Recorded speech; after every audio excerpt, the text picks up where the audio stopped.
And then PPP came up with the COVID crisis, and I flipped that into, well, with me and my associates back then, $100 million fraud.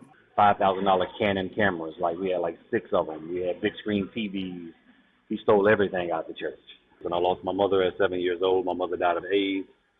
I grew up in crack houses with my mom because she had a heavy addiction. So, I had like a very rough start. I started looking at them like, man, these guys making a whole lot of money and they don't look half as intelligent as I am. Like, let me see if I can get close enough to them to figure out the sauce. I was in slow learning disability classes until the sixth grade. I had straight F's all the way into the sixth grade. I got my first honor roll. I went straight from straight F's to straight honor rolls. What's going on, everybody? Welcome to the fifth quarter. This isn't just another podcast. This is a conversation between three brothers who met in one of the most unexpected places, federal prison, specifically FTC Montgomery. None of us planned on meeting there. None of us would have written that chapter for our lives, right? But sometimes God introduces you to people and places that you never wanted to be. We all went through this program called RDAP together.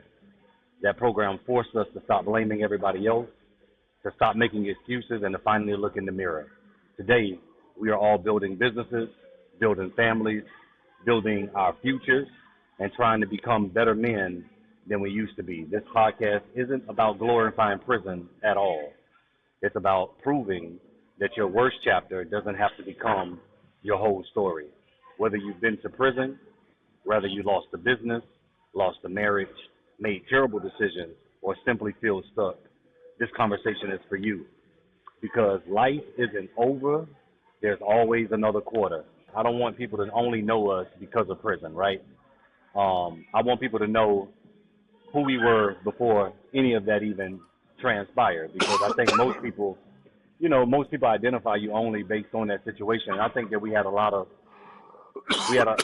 that it shaped us in many ways, and we probably even got some qualities that we still keep to our chest today about the men that we became through it. But I don't want people to know us for our prison thing. So I want to know who you were before any of that started. So who want to kick it off in terms of, kind of just give people a snapshot of who you are, who you want people to know you were before you actually went to prison. So B told me in the green room to go Uh-huh. first. He said beauty before age. So Beauty before I'm age. That's taking over with hilarious. that. And so, audience, my name is Rahsaan Brown. I'm a UCLA grad. My family is three generations of apartment and commercial real estate developing. What do you call it? I've been a serial entrepreneur forever. Got into real estate right out of college. Worked at a company called Marcus and Millichap before everybody was a realtor. I was a commercial realtor that closed over $1 billion worth of property. Went from LA to Atlanta, closed down, sold the company, got a little startup capital, about 750 grand, moved to ATL back in 2005 and started flipping houses, 2005 to 2008. When I say we killed it, we did rehabs. We bought properties for 30,000 to 100,000, flipped them for 150 to 300,000. We were doing pretty much 3 to 5 properties a month for 3 years. Then the real estate market collapsed. I ended up getting lucky and then got into tech. Flipped the money into tech. All the meanwhile, as you see, I'm on this podcast and one of the brothers never was doing all the way the right thing, but always skating the lines. And hey, if you ain't cheating, you ain't trying. I got taught that at 5 to 8 years old, and it stuck. And years later, built up in tech, always doing something that was in the gray area. Eventually got caught. We'll go into that later. And I'm here telling you that, hey, like you said, it ain't never over. There's always another quarter. You can rebuild yourself. You can rebuild your reputation. You can rebuild your business. You can rebuild your credit. You can rebuild your relationships. And I'm here, and I think I will source some proof of that you can do all that shit. 100%. That's B. What about yourself, bro? And we Um, definitely got bef- gonna dive more into it. Who were you before the so experience? before I do that, so Hassan, just for the audience, why don't you let them know what did you? With all that being said, what did you go to prison for, my man? That is good. Yes, sir. I went to prison for creating over 700 CPN files and then building businesses CPN on those files. files. CPNs are well, they call them synthetic profiles, but CPNs are credit profile numbers. I took it to the next level, which I didn't steal any kids' information. I just decided to use EINs and create fake people. Fake people, there was a formula back in the day to give them 780 credit scores. There were banks that we knew or that I ended up finding out that would allow them to get credit anywhere from $25,000 to $100,000, and did it over 3 years. And then PPP came up with the COVID crisis, and I flipped that into, well, with me and my associates back then, $100 million fraud that took place within 3 months of the Paycheck Protection Program. So I guess that's a perfect segue for me to tell about myself and what I was doing prior to going to prison. So and the reason why I say that is a perfect segue because I had my own business and I was offered like it was somewhere between 350 and 100 or $500,000 in PPP funds. And my brother, who was my co-defendant, we were fighting our case at the time, and we were tempted to go ahead and get the funds, but Okay, so just for we our had been audience, closed off. B, just for our audience, you said you had already been you were being investigated before PPP. I had already been indicted when it started going down. I had already been charged, and so they're floating this 350 to $500,000 because we had two separate corporations set up. We had a holding company for our real estate, and then we had our business, and so we could have finessed it and got a substantial amount of money. And this is where I seen some growth on me and myself is that I turned the money down, and it was very hard because we were seeing like and it would have made things easier, but I said no. When I said I'm glad I didn't know you prior to that, because then I probably been like this nigga Ross and been getting Hey, you would have bet. Hey, hit. I'd B, have been getting hit I like would have convinced you. You would have definitely been my Cody. I want people to know who you were. So before all of that, so before all that. That's where I before was so headed give at. them a snapshot. Yeah. I was headed. You, So I had a car dealership. My brother and I owned a car dealership. I've been messing with cars, flipping cars since 2000. Got my first dealership in 2012. After I had came home from my first federal prison sentence, I opened up my first car lot probably 45 to 60 days after that. And hmm but I had been selling cars for a while on the side and just at different places. You know what I mean? you got a degree in something, don't you? I got my Okay. degree from the University of Iowa in Okay. finance, and I got a concentration in accounting. And I would make business loans to people, um, all while still committing crimes. And I was hustling and selling drugs on the side. I didn't do that when I had. Appreciate your honesty, my brother. Appreciate your Yeah, honesty. I didn't do that while I had my car dealership. I had got away from it after doing my first bed bid. It got me. I prayed to God to show me something different, and He opened up the opportunity for me for the car lot, and along with a lot of other prayers, He answered for me. My father told me when I was a kid that he wanted me to go through the black experience and grow up, and so we more or less I'm gonna keep you in the hood. You know what I'm saying? And so I'm gonna raise you so you know what it's like to be black. He couldn't foresee some of these circumstances that I was going to run to as a young man, a young adolescent coming up in the hood, which was pretty much the gang banging in the crack era that I got exposed to indirectly at first and then directly.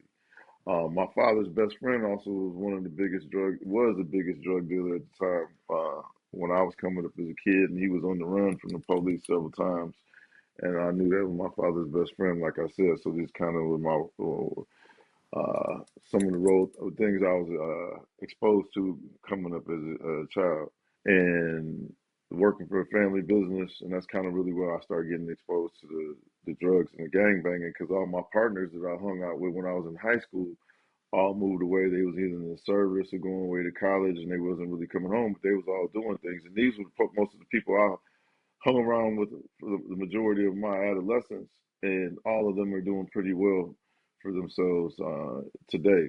But what I came home to from college was my cousin's best friend, my brother, both my brothers selling drugs, doing drugs, and one of my brothers is doing drugs, selling drugs on a whole nother level. He's actually doing life in prison now, and he's been locked up since 1996, doing life for attempted murder on the police. And he was also on America's Most Wanted for a while. We'll circle back and break down definitely on more episodes. What did you so we all met in FEC Montgomery. What was your charge? Because you asked Hassan what his Yeah, was. my charge was dominant. It was actually wire fraud, but it was all revolved around dominant fraud, rolling miles back on vehicles. And I was indicted. There were six of us. But what it is rolling the miles back. What it consists of, it's been going on in the car game for years. You can't be a small car dealer and grow and become a larger car dealer without experience at some point in time rolling miles back intentionally or unintentionally. Let's introduce Rahsaan. Rahsaan is our host. We call him Fly Guy, but Rahsaan has been through more shit than the average person who is not an Italian mobster. I'm definitely a three-time felon at this point, which sounds crazy as hell to say out loud when I say it. Um, yeah, so I mean, before that though, I consider myself a late bloomer. Like when it comes to like criminality, I'm more of a late bloomer. Um, because in my 20s I was heavy in ministry, right? And it's generally when you hear people's stories, it's generally people go through like a terrible season in their life, and then they change or go some different direction, more positive. I was actually in a positive place, but I was still battling with a lot of childhood trauma that I never processed, and I, I was busy. I kept myself busy when I was in ministry. I still wasn't like dealing with a lot of the stuff that I grew up, processing. I lost my mother at 7 years old. My mother died of AIDS. I grew up in crack houses with my mom because she had a heavy addiction. So, I had like a very rough start. I was born with drugs in my system, which gave me they labeled me slow learning disability, gave me emotionally handicapped. I was in slow learning disability classes until the sixth grade. I had straight F's all the way into the sixth grade. I got my first honor roll. I went straight from straight F's to straight honor rolls. Now, can I ask you? Do you remember what changed? Like what there had to be something in your Well, core that said, no, I'm not stupid. Just because they said I was labeled with this, or I'm just guessing here. But do you remember what changed? Like sixth grade is probably 12 years old. nah. What changed was when my mother passed. So before my mother knew she was sick, and she gave guardianship to friends of the family. So my family that raised me from 7 years old and are still my family now. I don't know any of my blood family. I don't know nobody, no biological, not on my dad's side or my mother's side. I never met my father or anybody on that side of the family. So I was raised pretty much. I was adopted, but my mom gave guardianship to a family that took over when she passed away. So what changed, to answer your question, was my mother, who I call my mom and dad now, who raised me from 7 years old to until I was 18. My pops was from the streets, so he gave me, my adopted dad gave me that sternness to kind of like, only thing he knew how to do good was read and communicate. That was it. He dropped out of school early, but he was a firm believer that as a black man, um, your communication skills can get you a long way in this life. And so he drilled me and made me read the newspaper, even though I was quote unquote illiterate. He taught me how to break down the largest words in the newspaper and made me stand in front of the television damn near every single day reading the newspaper until I mastered learning how to be a wordsmith, as he would call it. And my mother who adopted me was a substitute teacher. So, and they couldn't have children, so I ended up becoming a blessing in their life. So what changed was after school every day, I had school again until 2, 3 a.m. in the morning, and they had to instill into me the confidence that I could actually not walk away with the labels that the system had deemed me to have. So even though technically I had this handicap, they had to instill the belief within me to know that I didn't have to accept that as a label. I could overcome it, even if it took me more grit and more work to learn. They had to show me that I could do it, and once I saw that I could do it, it was over from there. Once I got that first honor roll, there wasn't no going back. So, yeah. So, in the sixth grade, what's important is, I guess, for the audience to know, I went from this nobody till I graduated out of these classes that they had me in. Again, nobody knew me. I was like literally a nobody. But I was in these handicap classes with like literally handicapped kids. But I had J's on, and I was like, I didn't look like them. Like, you talking about like kids in there like literally on crutches and in wheelchairs. So my identity was all like messed up. But I was fresh as hell because my adopted dad believed not only that a man should communicate well, he believed that you don't need to look like what you're going through. So he was like, he kept me like super fly because he was like, I already had a lot I was battling as a kid. He was like, clothes ain't got to be one of them. You're gonna always know how to look good, which I still carry today. Like, I love to dress.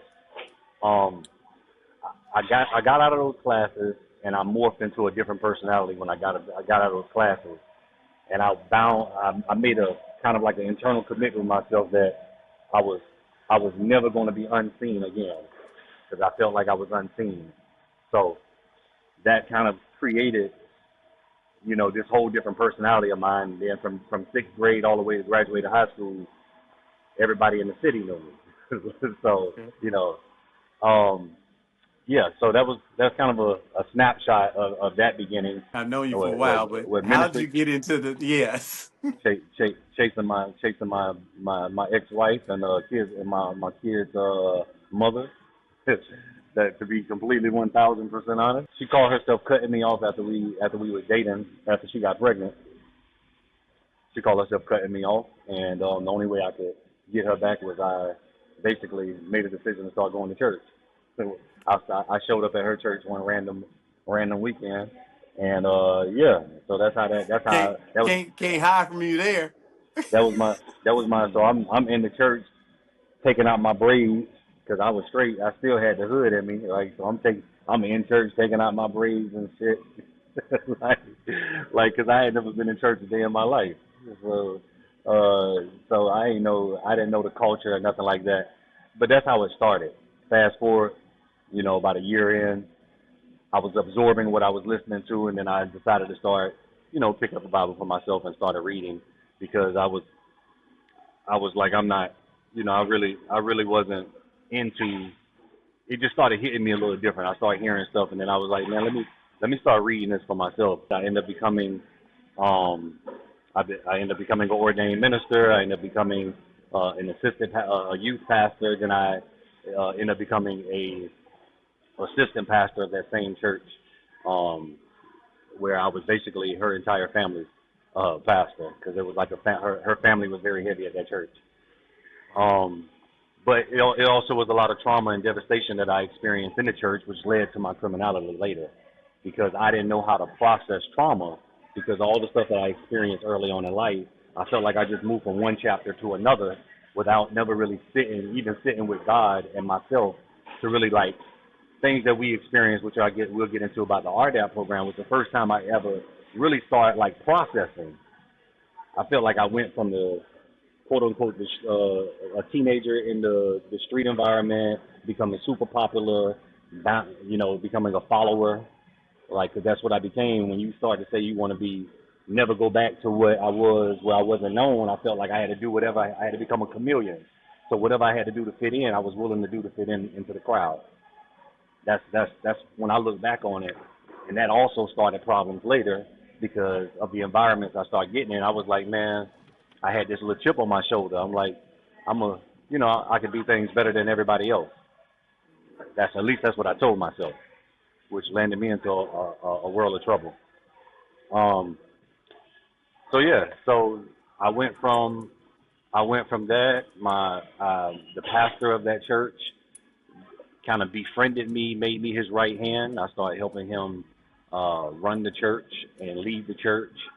And about 5 years, 6 years in, I showed up opening up the church for Bible study because I'm the one that led kind of like midweek service, and this man had robbed the church. He stole everything out of the church.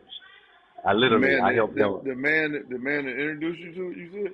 No, No. the pastor of the church who became my spiritual father, my mentor, my first introduction to having some type of mentor. The pastor of my wife's church. He befriended me. He made me like his little right hand. I would open up for him when he would go preach. That's what got me into public speaking. Traveling the world with him. Showed up to church one day. I helped him raise hundreds of thousands of dollars, and we had top-notch equipment like $5,000 Canon cameras. Like we had like 6 of them. We had big screen TVs. He stole everything out the church, and So, went and started a whole new church with all of our equipment. so That's tough. would you say instead of the I guess how do you say this?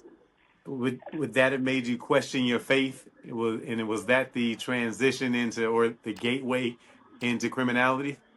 That was the begin. That was the beginning of being let down in a major way by somebody that I had on a high pedestal, because that's something that he was like the first person that I kind of like looked up to, like that could do no wrong, right? And the fact that he befriended me, he was molding me to be like his protege, kind of like this up and coming, leader in the community and preacher.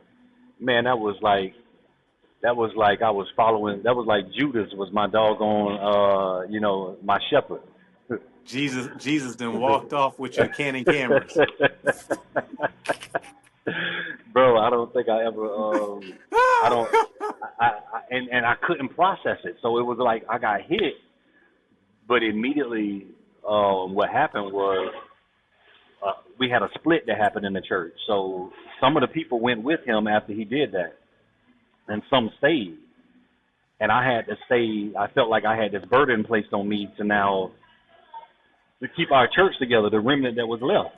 And I'm sitting there, I'm talking about, I got mothers in here, I'm like women, 60, 70, 80-year-old, elderly people in here, like kids still stuck around. And I felt like he had molded me for this, and I felt like it threw me into the driver's seat. Like now I had to be the leader for everybody else. And again, you talking about, I'm still in my 20s.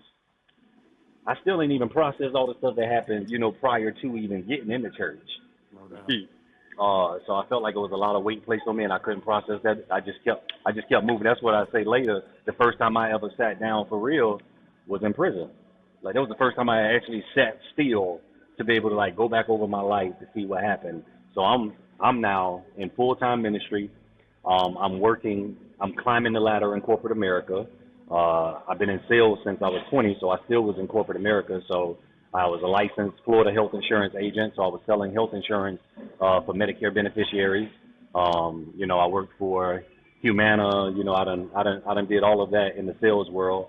Later, I got into working for Medicare itself, being a trainer and a manager, and kind of like building in the corporate ladder while also having an entrepreneurial spirit on the side. And I was very heavy in the community, always putting on events, always trying to find ways to unify the inner city of Tampa, Florida, and outdoor movies, inviting kids, inviting families, all free to the community, sitting on like 2-3 nonprofit boards. And again, I'm doing all this at 25, 26. I'm traveling, I'm speaking, and I just felt like I was carrying a lot.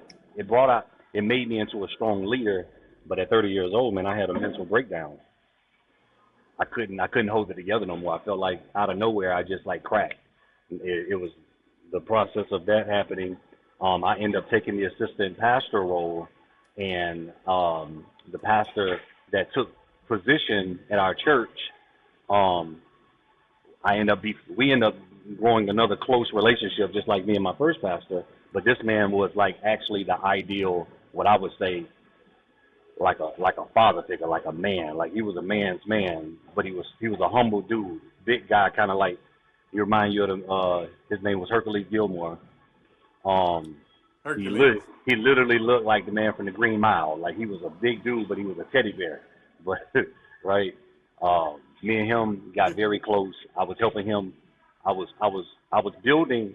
He was humble enough, being in his 50s, and I was in my 20s, allowing my creativity and my uniqueness and my way I saw things in business and in leadership to kind of like help him become a better leader when it came to speaking. He always became very fond of how I articulated things, my creativity. Long story short, another we had a he was a longshoreman by trade. And at work one day, the pipes that was above the ship collapsed on him and he died, like tragically. And so here goes another traumatic event that happened to me in the church. So I went from the first pastor that happening, my second pastor ended up dying on me, and here I go again, forced to try to be the strength to pull our church together. So I had these series of events, man, that was taking place, and I just felt like I checked out. I just couldn't do it no more. So I went into abusing alcohol. I became that would explain. So before I got into criminality, I was drinking every day. And I had built a reputation in the community, right? So I couldn't go to popular spots because I felt like somebody in the community would recognize me. You was just drinking at home? No, I started going to the little hole in the wall strip clubs. Okay. Because Yeah, I felt like that nobody would be there. Nobody's gonna be there that you know. So that started that journey. I started going to the hole in the wall strip clubs, and I was drinking all the time. And then eventually, I felt like I always looked down on guys that was in leadership positions, especially in the church world, that were hypocrites, and I never wanted to be a hypocrite. So I backed away from the ministry, and I sat myself down, and I communicated to everybody that I was just going through a space in my life where I didn't feel I was in a position to lead, and I didn't want to be sat down by anybody, and I didn't want to ruin the image that anybody had of me in their minds, like the youth specifically, right? So I stepped back, and I never went back after that. It was supposed to be for a season, but yeah. So long story short, 2 years into drinking, I started hanging around a different environment. I was a completely different person 2 years later. Because now, fast forward to that 2 years later after all that, now I'm partying all the time. Now, now I'm around all these ladies. I'm in the strip clubs. I'm not nowhere near the man I was 2 years prior to that. And here these guys go around me. I didn't have a lot of drug dealers around me. I had a lot of dudes that was committing fraud. So I started looking at them like, man, these guys making a whole lot of money, and they don't look half as intelligent as I am. Like, let me see if I can get close enough to them to figure out the sauce. So I ain't got to be going to work no more. That's how I started. Let me ask you this real quick, because you kind of remind me of myself with that comment.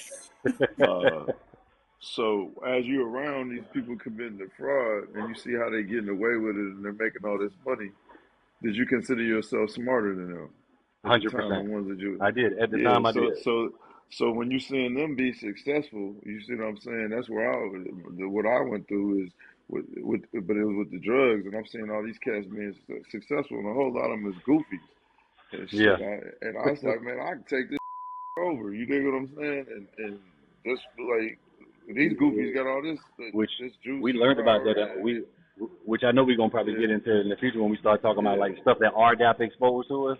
It wasn't until a lot of those things was hitting me in RDAP. I was like, man, that's what I was struggling with. So you didn't come to that realization until you was until in RDAP. That's the first time I looked back at it. I actually had discovered that, but I didn't mean to cut you off, man, because I'm really appreciating hearing your story. As much time I spend with you, I'm learning a whole lot of new things about you myself, and I commend you on what you've been through and what you accomplished and how you've grown. But go ahead and finish it. Go ahead and finish that. Nah, I appreciate it. Yeah, so no, I mean that's a snap which we'll dive deeper. Cause I'm sure we all got when you start diving into it, like there's a lot of details that unraveled. So like I said, fast forward, I started getting that chip on my shoulder. One, the money was attractive. I'm looking at how much money these guys bring in, and I felt like I said, I just was in this I was just in this completely different headspace 2 years fast forward from being in ministry. And I'm looking at myself like, bro, I'm partying every day. We haven't, I ended up moving in with my best friend at the time, my homeboy, and man, there was 4 guys living in the house. And here I go, I'm in my 30s now. I'm like 31, 32.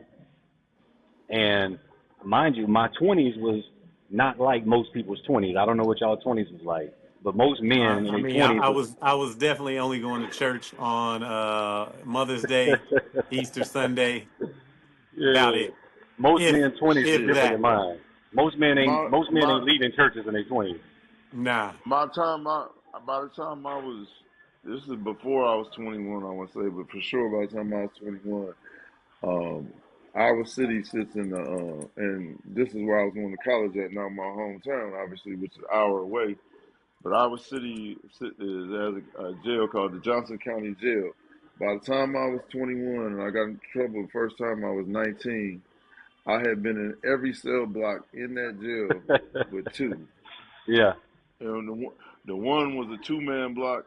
The only one I hadn't been in was one was a two-man block, and the other one was a female block. I was uh, in there. I've been in every cell block in that damn jail. But that's what I went through in my 20s. see, Go that's why I ahead. call myself a late bloomer. That's why I say I'm a late bloomer, right? Yeah. I'm a late and in bloomer. my 20s, it was funny. I got my most trouble I got in was drinking and driving. From the time I was Mm. 18, 19 years old, driving for somebody else older than me, not even really having a DUI, I got pulled over. Like drinking and driving was my dude. That was my kryptonite. Yeah, I used to Right. love drinking and driving for some reason, and I got to say I used to love it because, god damn, I did it so much. that's too funny. I Right. mean, they Right. didn't Right. have Uber, of course. I'm 50 years old now. They didn't have Uber, Lyft, none of that shit. Yeah, But they definitely had cabs, and I definitely could have slept in the car. But it's funny. My youngest experience getting in trouble, I was a commercial realtor out of college, working in Marcus Millichap. Uh, Somebody knocked on my dad's door. My dad's name is Rahsaan Brown as well. And my dad calls me up. I'm about a year into commercial real estate. I'm finally starting to make a little dough. I learned out really quickly. I found out really quickly that this game ain't set up for this. Not this game. This game got a lot of money in it. On the West Coast, commercial real estate is where you get your money at. That is probably one of the best sales jobs to have of a person that's the right skin tone, right education. On the East Coast, it is working for private equity, working on Wall Street, or working enough on Wall Street to get into private equity to eventually get to a hedge fund. And so, but being this color doesn't it does the door might open. I had a connection saying my family built apartment buildings, but I didn't have the connection that opened the door to make me massive amounts of money within 1 to 3 years of cold calling. And so anytime in my life I found things were unfair, I found a way to make them fair. I didn't care what the rules were. I'm competitive. yeah, I'm going to find a way to make it fair. If I need to raise capital by any means necessary, I'm going to. That was my mentality. that If I that can't, hey, if I can't compete fairly just because of how I was born, I was gonna find a way to compete fairly. that was the begin. That was the beginning of your the birth of your criminal thinking era. That was the birth of, hey, I can't compete by cold calling. I got a Yes, sir. question to pose for both of y'all. Mm-hmm. Um, and I think this is one of the things that made me choose my route on how I was going to pursue what I call success. When I found out, or when I finally figured out that my matriculation for more financial gain or a better position or better anything was based on how much somebody else liked me, not how smart I was, not how hard I worked, and in the field that I was in. And I saw that if I was in their position, whether white, black, purple, Asian, or if I see me coming for me, for my job, why am I going to give you an opportunity to get there? And once that got stuck in me, there was nobody who could tell me, not my sister, not my father, his main thing, if you ain't cheating, you ain't trying. He's a UCLA grad with a master's. But Mm-hmm. once I saw that, and once I had enough corporate America experience or real estate experience, I was like, nah, I haven't been ushered for my intelligence or my work ethic into another position that's going to escalate me to the money that I need to be trying to make, or that ladder. It made me, and people like that are on this podcast with right now that are smart, that think about other ways to get it. I think that's the one thing we all have in common, where we saw that in, we learned from RDAP. We're going to get into that about our core and cognitions. Once my cognitions told me that nobody going to help me get to where I'm going to get, it was about me and the risk I'm willing to take and how much I'm willing to learn, how hard I'm willing to work. It was pretty much over on rules. I definitely agree. I think, mine, like I said from earlier, I mean, I was overly confident in myself and, and extremely competitive.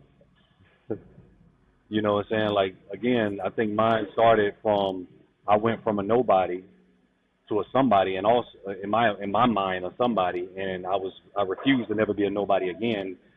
That started from the childhood that I had, and I think I carried that throughout my entire life. That was like the birth of my ego, so to say, my internal dialogue. That, man, I just became very competitive. I became overly confident in myself, and I wasn't about to let nobody. I don't, by hook or crook. I'm gonna make it happen. I'm like, just to say that I did it.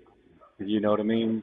Um, so I guess I'm kind of echoing what you said, what you're saying in a sense that I'm gonna find a way. I started becoming a very out of the box thinker and figuring out a route to get there, um, and criticizing the other routes of the other people were taking and finding better ways to do it at a faster pace. I've had conversations with my sister, is I say my biggest advocate and my biggest hater at the same time. We grew up in a competitive household, not financially competitive, but intellectually competitive. My sister went to Stanford. She's 7 years older than me, but she's had more conversations about why would you do this when you had the opportunities? Why? Your dad was a comptroller at a Fortune 500 company. My family owned large apartment complexes. The why I always say is because it wasn't fast enough. Just being real. The why is because somebody didn't give me the position. I mean, I interned at Virgin Records at 18 years old. I interned at DreamWorks SKG, Spielberg, Katzenberg, and Geffen. I've had hell of opportunities, but when I had those opportunities, they didn't move me fast enough for how I saw the people over me. It just wasn't. It was kind of like how Puffy looked at. I hate to say and mention him, but nah, he's a go getter. I don't give a what he did in the past with freak offs and whatnot. Worked his ass off. I mean, he worked so hard that Andre Harrell gave him his own record label because he was moving too fast. But Andre saw something, being a black man, saying that, damn, I didn't get the same opportunities on the work. And so none of us, all three of us, were willing to work hard. But when people put a gate on a racehorse, the horse gonna kick the gate out. And we all are racehorses that kick the gate out. Whether we did the right way or the wrong way, this episode is for people who think like us.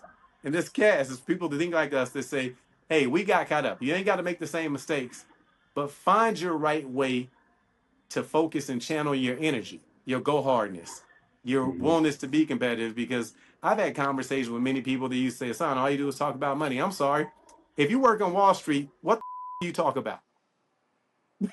If you work at a hedge fund making $100 million a year, what else do you talk about? And so for people like us who talk about criminality, or now we are in our fifth quarter phase of our life where we can't do the same shit that we used to do. We still got the go hardness. We still got the intelligence. We got less of the resources because our crew and our resources are now people trying to rebuild. Most people run from people like us now, no matter how well we did in the past. They run because you don't know what anybody else is doing. They ain't got caught up, being real. Mm. Hey, I Um, I can never tell how people pay their taxes. Donald Trump don't show his taxes. So I can't ask my right. homeboys, yo, are you doing the right thing? me on my thing because they Right. may be looking at me still. And so it's 100%. now you're kind of, hey, when you get a felony or 3 felonies, Rahsaan, you out on an island besides people who really with you. Mm-hmm. And so you got to do the right thing the right way. You're still trying to make it, and it's even harder. This fifth quarter shit, and we're not going to say it's going to be easy. It's Nah, going to take 100%. all the ingenuity, everything that you learned, all the work that you put in to reinvent yourself and to find the right path, the right way, the right passion to move ahead. Correct. And that's what this conversation, this podcast is about. What's this fifth quarter about to you? This is our first step. Let's keep it real with the people. We're relaxing it. I wish we were all together on a couch smoking cigars and We some will other be shit. soon. Without a doubt. But We're going B, Without a and then doubt. let's let Rahsaan close out because I learned a lot about him as well on this one. Well, the fifth quarter to me is about, it not giving up and life not being over, even though you make mistakes and you bump your head and we all, life is all about, what I'm saying, uh, how you respond when you go through when the sun's not shining, man. When you're going through the tornadoes and hurricanes in life, man, like us going to prison, you know what I'm saying? Um, and that's kind of what we all had. That's been our tornado, our hurricane for the three of us. So that's what we have in common. But there's a lot of other things out there in life too. You know what I'm saying? Where, things that people go through, losing a loved one, losing a child. This is all different things. Drug addiction, where people want to give up. So this is to inspire those people to not give up and to know. You know what I'm saying? You just got to learn how to make it through those tornadoes and hurricanes, so to speak, till the sun shines again. Because the sun's gonna come back out. You know what I'm saying? And you just got to know how to weather and move through them storms and not give up. And and the way I do it myself is, hey, chin up, chest out. You know what I'm saying? And know and think about that tomorrow's a new day, man. And positive thinking. And we didn't really get off into the RDEP like we did the last time. You know what I'm Yeah. saying? Which is cool. But I do want to say this about Rahsaan, man. Just after listening to your story, brother, I really just have to commend you. One, Rahsaan is a real what's the word? I'm an introverted type of personality for the most part. He doesn't talk a lot, doesn't tell a lot of his, feelings and emotions, you know what I'm saying? But and the way my relationship started out with Rahsaan was in prison is that I used to see him in Bible study every day, you know what I'm saying? Or 3 days a week. And he would speak up in prison. He mentioned that he was, or in the service or Bible study, that he was a pastor, but he still just I didn't do a whole lot of communicating with him outside of church. And then when I would have questions or lack understanding in the Bible, I kind of started leaning on him, and he would advise me and support me in that way. And that was kind of huge in the development of our relationship.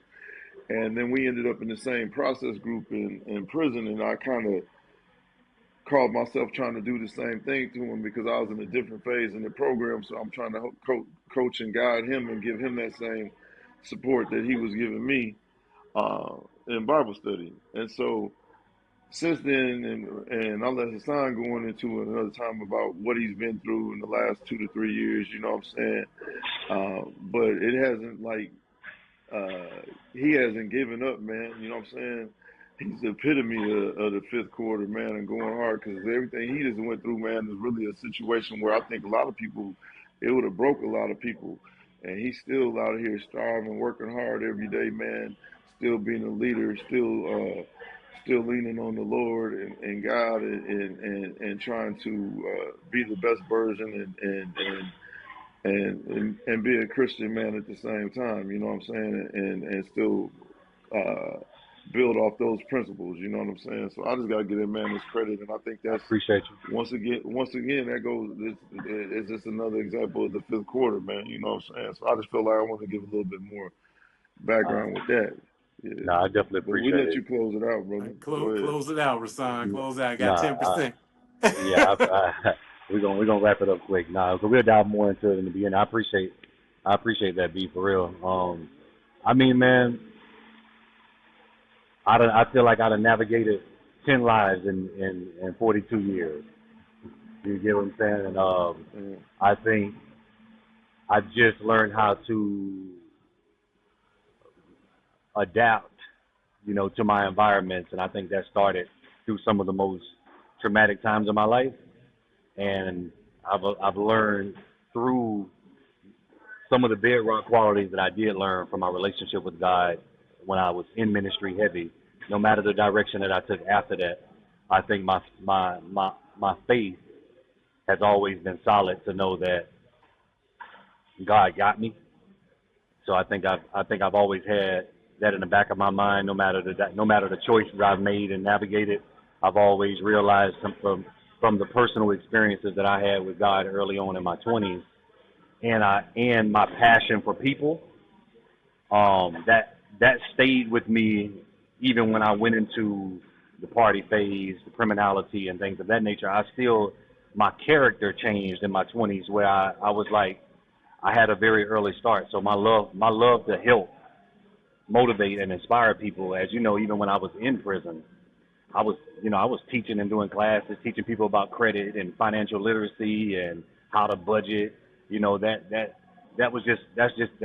think that came from my 20s when I was like in the church and just wanting people to kind of aspire to be more, because I think I had more things to lean on, even though I made decisions to do some of the criminal activities that I did because of the state of mind that I was in, um, due to all the trauma that I experienced, and made a conscious decision to kind of like not think about the trauma and threw myself into alcohol and started picking up other things and the ego.